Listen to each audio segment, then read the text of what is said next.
तो गाइस कैसे आप सब लोग रेड रेस के एपिसोड 02 के साथ हाजिर हूं। तो फर्स्ट एपिसोड के एंड पे हमने देखा था कि कुनलुन सेक्टर के मास्टर सू जो होते हैं वो हमारे गैंग को अपने साथ लेकर अपने सेक्टर में वापस आ जाते हैं। तो यहाँ पर आने के बाद हमारे गैंग को जब होश आती है तो वो सोच रहा होता है कि उसका सिर्फ और सिर्फ एक ही मकसद है और वो मकसद जय के हीवनली डिवाइन डिमन गर्ल को खत्म करना है। और इसी के साथ ही सोचते सोचते वहाँ पर उसे बहुत ज्यादा गुस्सा आ जाता है। वो एक जबरदस्त चीख मारता है और साथ ही वो अपने पास को वहाँ पर याद कर रहा होता है किस तरह वहाँ पर उस बैटलफील्ड के ऊपर अकेला बैठा हुआ था जहाँ पर उसकी पूरी की पूरी फैमिली और उसके पूरी फैमिली के दूसरे मेंबर्स को सभी को मार दिया गया। वो सोच रहा था कि मेरे लिए यहाँ पर अब एक अलग लाइफ पाथ को चूज करना बहुत ज्यादा मुश्किल है। मेरे लिए अब सिर्फ और सिर्फ रेड ड्रेस ही बची है कि मैं सिर्फ और सिर्फ अपना बदला ही ले सकता हूँ। जबकि मास्टर सू जो होता है उसके पास बैठे होते हैं और उसे कहते हैं लड़के क्या तुम्हें होश आ गई। तो इसी के साथ ही उसे कहता है कि चलो जल्दी से अब अपनी आंखें खोलो, मुझे पता है कि तुम्हें होश आ गई और तुम जाग रहे हो। फिर साथ ही उसे बताते हैं, फिर उससे पूछते हैं मुझे बताओ क्या तुम्हारा नाम कैंग ली है, तुम क्या बाइली सेक्टर के यंग मास्टर हो? क्योंकि 10 साल पहले मैंने तुम्हें देखा था, 10 साल पहले मैं तुम्हारे बाइली सेक्टर में गया था, उसी वक्त मैंने तुम्हें वहां पर देखा था। मुझे नहीं लगा था कि हम दोनों दोबारा से इस तरह से मिलने वाले हैं। तुम अपनी फैमिली के आखिरी सर्वाइवर हो, तुम आखिरी मेंबर हो जो अपनी फैमिली यानी बाइली क्लैन के आखिरी बचे हुए मेंबर हो।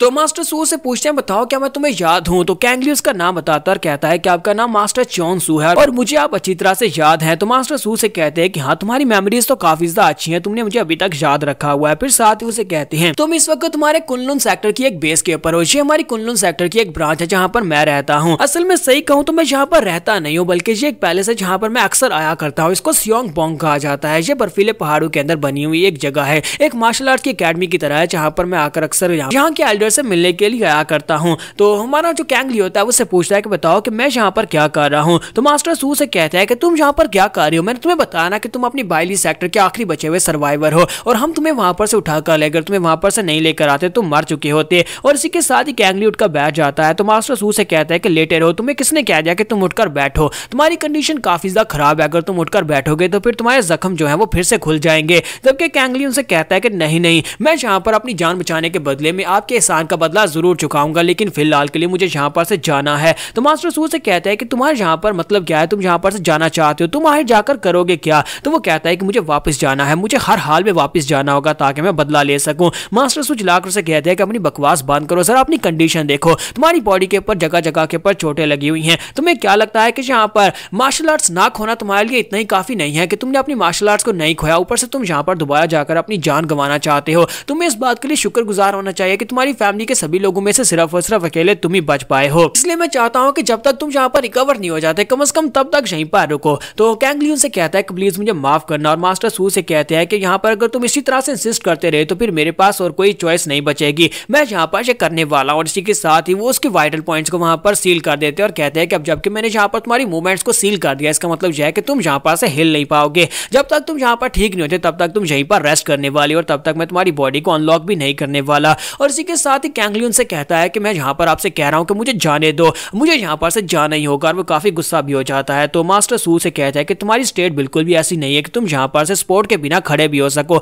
तुम्हें क्या लगता है कि तुम यहाँ पर बर्फीले पहाड़ों को पार करते हुए यहाँ से बाहर निकलकर बाइली सेक्टर तक पहुंच पाओगे? मुझे तो नहीं लगता कि तुम एक माउंटेन को भी क्रॉस कर पाओगे, तुम रास्ते में मर जाओगे। इतने ज्यादा इंपेशेंट होने की जरूरत नहीं है। मैं कह रहा हूं ना कि एक बार हील हो जाओ, हील होने के बाद तुम जाओ जाकर जिससे बदला लेना चाहते हो उसे जाकर बदला ले सकते हो। कि फिलहाल के लिए तुम्हें यहाँ पर रहना होगा, तुम्हें यहीं पर सब्र करना होगा। लेकिन कैंग ली अभी भी काफी ज्यादा गुस्से में होता है, कहता है कि मुझे लगता है कि मैं यहाँ पर नहीं रुक सकता, मैं इस तरह तो बिल्कुल भी नहीं रह सकता। तो मास्टर सू से कहता है कि तुम यहाँ पर से माउंटेन के ऊपर से नहीं उतर सकते, मैं तुमसे कह रहा हूँ कि तुम माउंटेन से उतरते ही मारे जाओगे। तुमने कहा कि तुम यहाँ पर मेरे इस एहसान का बदला चुकाना चाहते हो कि मैंने तुम्हारी जान बचाई, अगर तुम यहाँ पर माउंटेन से उतरते ही मर जाते हो तो फिर तुम मेरे एहसान का बदला कैसे चुका पाओगे? क्या तुमने कभी इस बारे में सोचा है? तो मास्टर सू से कहता है कि मैं चाहता हूँ कि यहीं पर पहले अपनी रिकवरी के पर ध्यान दो, अपने आप को हील करवाओ, उसके बाद तुम्हारे दिमाग के अंदर जो कुछ भी चल रहा है उन सभी थॉट्स को सही करो, क्योंकि मुझे लगता है कि इस वक्त तुम्हारे दिमाग के अंदर काफी सारी मैस क्रिएट हो चुकी है। तो कैंग ली उनकी बात सुनने के बाद खामोश हो जाता है और साथ ही सोच रहा होता है कि इस वक्त मेरी करंट कंडीशन बिल्कुल वैसी है जैसी मास्टर सू कह रहे हैं, तो क्या मुझे इनकी बात सुनने के बाद यहीं पर रेस्ट करना चाहिए? तो मास्टर सू से कहते हैं मैं यहाँ पर तुम्हारे सामने एक ऑफर रखना चाहता हूँ, क्या तुम यहाँ पर कुनलुन सेक्टर के डिसाइपल बनना चाहोगे? तो कैंग ली कहता है कि उस दिन मुझे पता नहीं क्या हुआ लेकिन मैंने मास्टर सू के प्रपोजल को मान लिया। उसने जब कहा कि वो मेरा मास्टर बनना चाहता तो मैंने यहाँ पर उनकी बात को एक्सेप्ट कर लिया और कहा कि ठीक है मैं कुनलुन का डिसाइपल बनना चाहता हूँ और मैं आपको अपना मास्टर मानता हूँ। तो कुछ ही दिन के बाद का सीन दिखाता है, कुछ दिन के बाद से वो उसकी बॉडी की मूवमेंट्स को दोबारा से रिकवर करवा देते हैं और वो मार्शल आर्ट्स की ट्रेनिंग कर रहा था, वो मेडिटेट कर रहा था। तो मास्टर सू उसके पास आते हैं और उसे कहते हैं कि लड़के तुम्हारी नेचुरल वाइटैलिटी तो काफी ज्यादा स्ट्रॉन्ग है और तुम यहाँ पर इस वाइटैलिटी को बहुत ही अच्छे से कंट्रोल भी कर सकते हो, यानी कि तुम्हारी बॉडी के अंदर इननेट की पावर है जो कि बाकी सभी आम लोगों से बहुत ज्यादा है। मुझे लगता है कि यही वो की पावर है जो तुम्हारी बॉडी के अंदर है, यही तुम्हें यहाँ पर ड्राइव करती है ताकि तुम आगे की तरफ बढ़ सको। इसी वजह से तुम्हारा रिजॉल्व बहुत ज्यादा स्ट्रॉन्ग है। लेकिन अफसोस कि यहाँ पर सिर्फ और सिर्फ वाइटैलिटी से काम नहीं चलने वाला, यानी कि तुम्हारे पास बहुत सारी की पावर है, लेकिन इस रॉ की पावर को जब तक तुम रिफाइन नहीं कर पाते तब तक तुम इसे मार्शल आर्ट्स में चेंज नहीं कर पाओगे, तब तक तुम यहाँ पर एक प्रॉपर मार्शल आर्ट्स के जरिए से रिलीज कर सकते हो, वरना बिना मार्शल आर्ट्स के ये की पावर इसी तरह से जाया हो जाएगी। जबकि हमारा कैंग ली जो होता है उनकी बातें सुन रहा होता है, लेकिन साथ ही उनसे कहता है कि मैं यहाँ पर ओवरफ्लोइंग की पावर को कंट्रोल करना चाहता हूँ, वो भी जल्दी से जल्दी। तो उसके मास्टर सू जो होता है उसकी बात सुनने के बाद वहीं पर खामोश हो जाते हैं और काफी निराश भी होते हैं और उसे कहते हैं मैंने तुमसे कहा था कि फिलहाल के लिए तुम सिर्फ रेस्ट करो,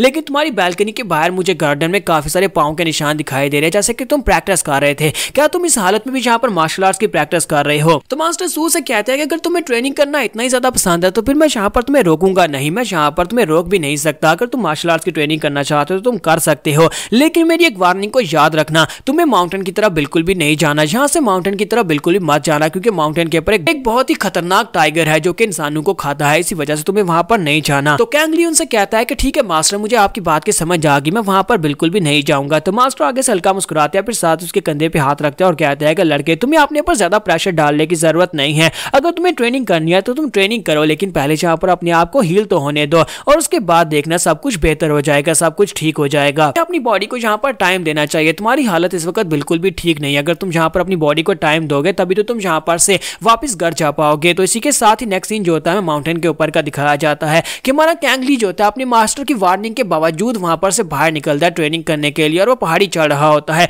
वो एक बर्फ वाले पहाड़ में आगे की तरफ बढ़ रहा था और कहता है यहाँ पर तो बहुत सारी माउंटेन के ऊपर बहुत सारी बर्फ पड़ी हुई है, इस बर्फ के अंदर तो चलना भी काफी ज्यादा मुश्किल होता जा रहा है और जितना ज्यादा मैं आगे की तरफ बढ़ रहा हूँ मेरे लिए उतना ज्यादा मुश्किल हो रहा है। मास्टर सू ने मुझसे कहा भी था कि मुझे यहाँ पर से ज्यादा दूर नहीं जाना, लेकिन इसके बावजूद मैं माउंटेन के एक दूसरे हिस्से में चला आया और अब मुझे यहाँ से वापस अपने सेक्टर के पैलेस की तरफ जाना होगा। लेकिन बर्फ और यहाँ पर ठंडी इतनी ज्यादा है कि मुझे ऐसे महसूस हो रहा है जैसे मेरे लंग्स अंदर से जमते जा रहे हैं, यानी मेरे फेफड़े अंदर से जम रहे हैं और मुझे यहाँ पर सांस लेने में काफी ज्यादा दिक्कत हो रही है। लगता है कि मुझे 1 घंटा हो गया, 1 घंटे से मैं यहाँ पर आगे की तरफ बढ़ रहा हूँ, लेकिन मैं अपने सेक्टर पैलेस के करीब क्यों नहीं पहुंच रहा। कहीं पहले ये रास्ता इतना लंबा तो नहीं था, जब मैं यहाँ पर आया था तब ये रास्ता इतना लंबा नहीं था। कैंग ली कहता है कि मुझे तो लगा था कि मैंने काफी ज्यादा इंप्रूव कर लिया, लेकिन मैं तो बहुत ज्यादा कमजोर हूँ और इसी के साथ ही वहीं पर नीचे गिर जाता है, अपनी बॉडी के अंदर से डिमोनिक एनर्जी को रिलीज करता है और कहता है कि मैं यहाँ पर गिव अप कैसे कर सकता हूँ, मुझे भी गिव अप नहीं करना, मैं बिल्कुल भी गिव अप नहीं कर सकता। मेरे मास्टर को मुझसे काफी ज्यादा उम्मीदें हैं, मास्टर को लगता है कि मैं इननेट की पावर को कंट्रोल कर सकता हूँ और उसके बाद यहाँ पर एक स्ट्रॉन्ग इंसान बन सकता हूँ,